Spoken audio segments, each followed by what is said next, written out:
I competed in Australia's first regional championships of the 2025 season. After some incredibly successful international tournaments at the start of the season, I was coming in at rank 2 in OCE with some big expectations for this event. Especially since at the last Perth Regionals earlier this year, I managed to make it all the way to top 8 only to lose in the very first round of cut, which to be fair was way better than I should have done with a deck that bad. So I really wanted to win this one. On Friday morning, with just 24 hours until the tournament, I had narrowed my deck choices down to just 2 options. The first was to just run back the exact same Terrapagos list that I'd been using last format. It had earned me a special event top 8, an international top 32, and thousands of dollars, so it had definitely proven itself. Surging Sparks doesn't really change anything for the deck, and I'm already incredibly comfortable playing it, so it's a super safe play to default back to. The other, much spicier option was the brand new Clorf Terrapagos deck. It completely came out of nowhere and absolutely dominated the most recent Stuttgart regionals, showing up everywhere in day 2, and on top of that, it was predominantly established top players who were the ones putting their faith in the crab.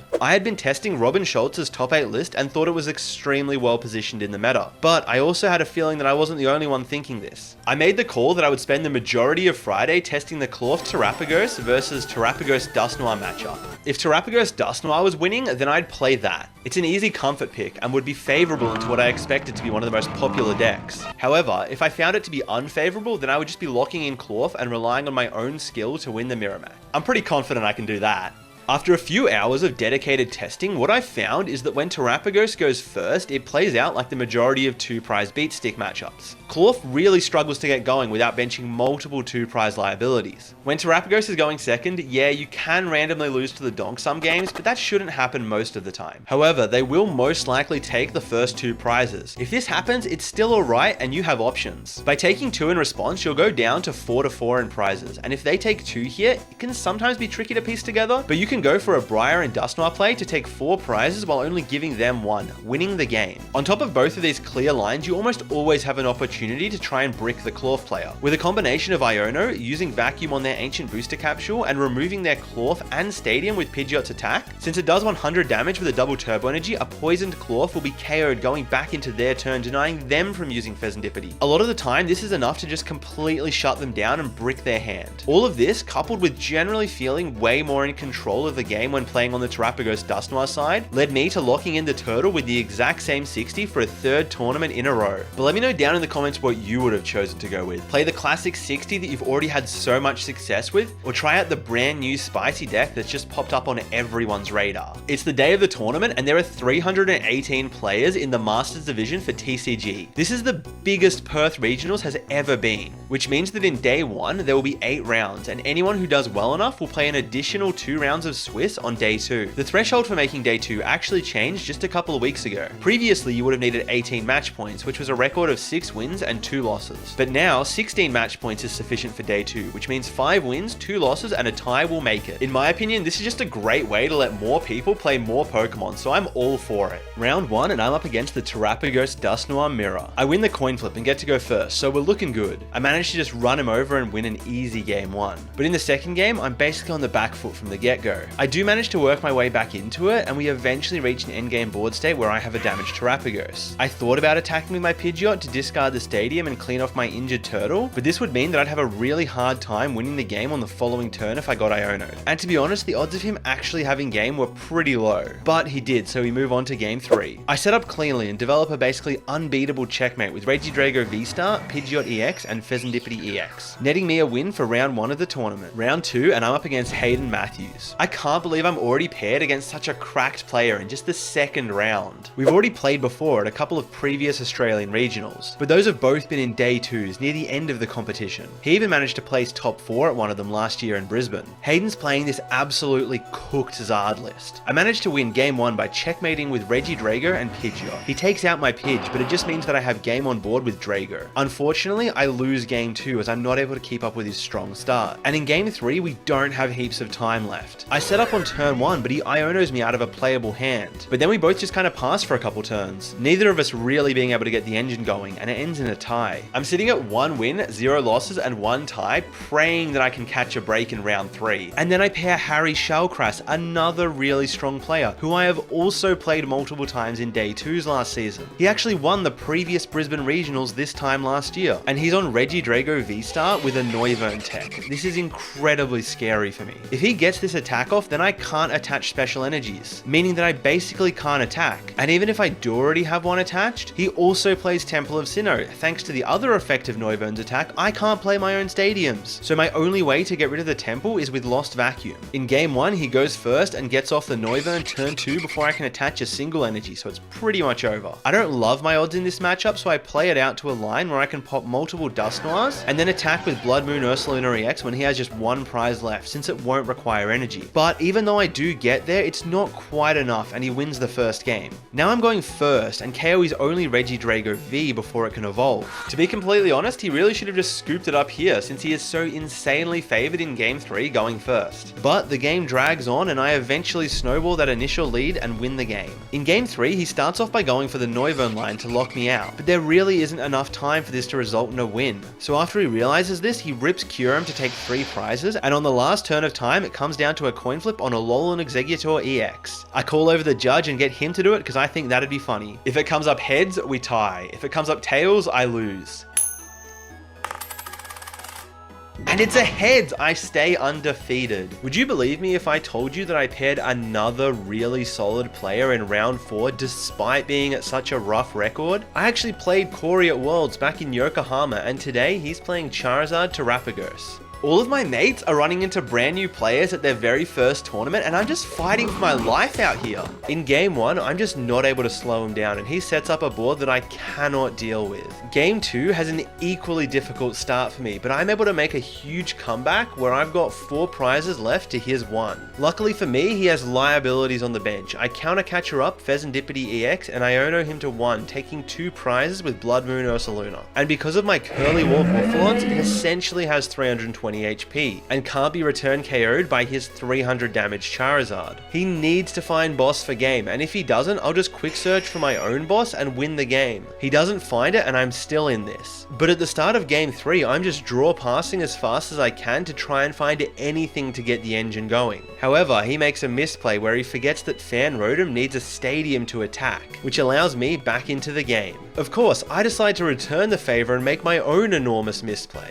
We're about to be at 3-3 in prizes after I take a KO, and I tunnel vision on playing Research next turn, when really I should have just Ultra Balled it away for Regidrago V-Star to prevent him from taking a 2-prize KO with boss's orders, since Regidrago V was the only 2-prizer on my board that he could KO. If I just forced him to take a single prize there, I can most likely win on the next turn with either Briar or Dusknoir, but by allowing him to go down to that last prize, it destroyed my easy path to victory. Now my only real line is to gust up a single prizer and KO it with Ursaluna, since going down to 1 prize would mean that his Charizard could return KO my bear. I use Professor's Research and Fezandipity to see 10 cards, all I need is Counter Catcher. But I don't, and I just have to promote Ursaluna, not attack, and pass the turn. I'm about to scoop up my cards, so I'm pretty sure he can just quick search for boss and win. So I ask, you got boss in deck? But he doesn't, it turns out he doesn't play that many. But I'm pretty sure he can still get there with Dusknoir for that final prize. He flips over the single prize card he has remaining, and it's the final rare candy that he needs to close out the game. He's unable to get the win, and we end with another tie. There were some seriously disgusting misplays from both of us, so I'm going to need to clean things up and lock in if I want to stay in the tournament. In round 5, I pair a Gardevoir. Luckily, I get to go first, but it looks like she has a crazy start with multiple Buddy Poffins. But for some reason, she only benches 2 Ralts. The reason is that the other 2 are chilling out in the prizes, and thanks to a Dusknoir, by the end of my second turn, she has 0 Ralts in play and just scoops it up to go next. In the next game, she sets up pretty well, and it's a close game. But she goes to use Scream Tail to KO my Fezandipity, which requires a Bravery Charm and 120 damage. This means that on the next turn, I can use Lost Vacuum to remove that Bravery Charm that's keeping it alive and take a free prize. In combination with Dusknoir and some Gusting, I'm able to win my first relatively stress-free set of the tournament. If you want the rest of my tournament run to be nice and easy, I'm going to need you to subscribe right now. It's nice to finally catch a break with a clean 2-0.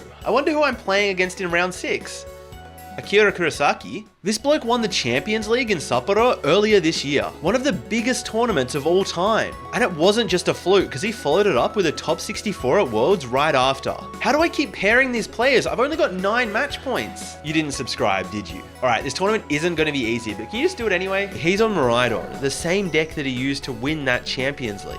But he isn't able to get the turn 1 Iron Hands amp you very much. So he can only take a single prize on his first turn. This means that when I take the first 2 prizes on my second turn, the game is basically over, since we're just going to trade 2 prizes back and forth until I win. In game 2, they are able to take the first 2 prizes with Iron Hands, but it cost them a lot of resources. I used Dust Noir to damage the hands and then Terapagos to finish it off. Since they invested so much into that single Iron Hands attack, they actually can't piece together a follow-up attacker and just have to promote Pikachu EX, hoping to tank a hit with its ability. Thanks to still being behind in prizes at 3 to 4 as a result of using Dust Noir, I'm able to use Counter Catcher to get around Pikachu and take a lead, securing me another win despite a really tough opponent. Second last round for the day, and I've paired against a Goldingo Dust Noir deck. He wins the flip, and this can actually be a really difficult matchup when I'm forced to go second. But I managed to work my way into a pretty good spot where I Iono him down to a 3-card hand. Unfortunately, with the help of a couple coin bonuses, he's able to find not only the 2 superior energy retrievals, but also a rare candy and a Dust Noir to win the game. In game 2, I get to go first, and it's a pretty easy one from there. He isn't able to keep up without putting liabilities like Pheasantipity into play, which allow me to easily win the game. In game 3, he actually misses the turn 2 attack going first, which gives me an opportunity to win. We reach turns of time at a board state where I can win if I draw well enough, and he has absolutely no chance. Unfortunately, I'm not able to get there, and we end in a tie.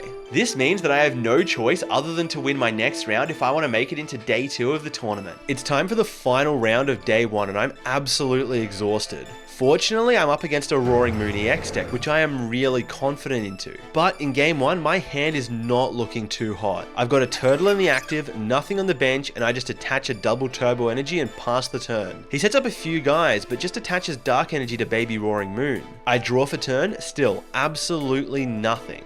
And I announce Unified Beatdown for literally 0 damage because I have no benched Pokemon. He attaches another energy, but Greninja is in the active and he can't retreat, so I'm safe for 1 more turn. I top deck a Bouffalont. Now my Unified Beatdown is doing a massive 10 damage to his active Greninja. He manually attaches an energy to retreat into Baby Roaring Moon and deals an impressive 80 damage. What a fast-paced game. I top deck a Buddy Buddy Poffin, finally, something useful. I use it to grab out 2 Hoot Hoot since I already have a Noctowl in hand. Then proceed to swing for an almost respectable 70 damage. And although he plays a few more cards, it's still not enough to reach the remaining 150 HP of Terapagos, and once he punches into it again without taking a KO, the game is basically over now that I'm set up. In game 2, he opens up with Roaring Moon EX in the active, which is really bad for him. And my hand isn't a complete brick this time. He isn't able to get off a meaningful attack on the first turn, and I easily snowball that into another win, locking up my spot in day 2. 4 wins, 0 losses, and 4 ties isn't the record that I wanted to make day 2 with, but I'll take what I can get after what I've been through so far this tournament. Since I'll be going in with just 16 match points, I'm pretty sure that top 8 is out of the question, so I'll just be fighting for a cash placement. And it's pretty hard to complain about getting paid to play Pokemon cards. Day 2 only has 2 rounds of Swiss, and I'll most likely need, at minimum, a win and a tie to make it into the money. And for the first round, I'm up against Ancient Box. He wins the coin flip and goes first. I open up with a Turtle in the active and bench a Hoot Hoot with nothing else going on in my hand, other than a Noctowl that I am desperate to use on the following turn.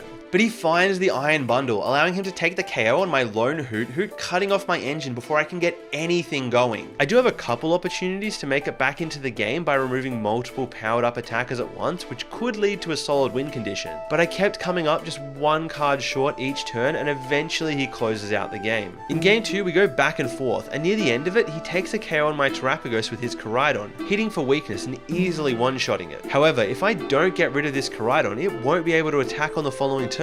I gust up his benched Roaring Moon and KO it instead with Blood Moon Ursaluna. Since I have 2 Bouffalont in play, this effective 320 HP is way too much for Baby Roaring Moon to get through. And because he doesn't have Koraidon available to one-shot it, I win the game, tying things up. At the start of game 3, we only have 5 minutes left on the clock, but he starts with a Flutter Mane Attach Pass. I might actually be able to donk him. Unfortunately, since he picks to go first and I can't attack on my first turn, the best thing that I can do is establish multiple Duskulls and hope that he can't find another couple basics. Then he top decks Greninja, which draws him into 2 more Pokemon, meaning that I can't win the game on my final turn. The worst part is that I was actually going to be able to take 3 KOs with double Dustomer and an attack, but that 4th benched Pokemon seals the game as a tie. I'm gonna have to win this last one if I want a chance at finishing in the top 32 and making some cash. And my final opponent is playing Regidrago V-Star with Noivern in it. Yeah, that incredibly unfavorable matchup. But it's fine, I win the coin flip and I actually have a really solid chance at winning this going first. Then I open Regidrago V, but the rest of my hand is absolutely cooking, so it is completely fine. Both my Switch and my Prime Catcher are stuck in the prizes. This dragon has a 3 retreat cost and is never getting out of the active. The game is basically over at this point, since he has all the time in the world to set up the Noivern lock.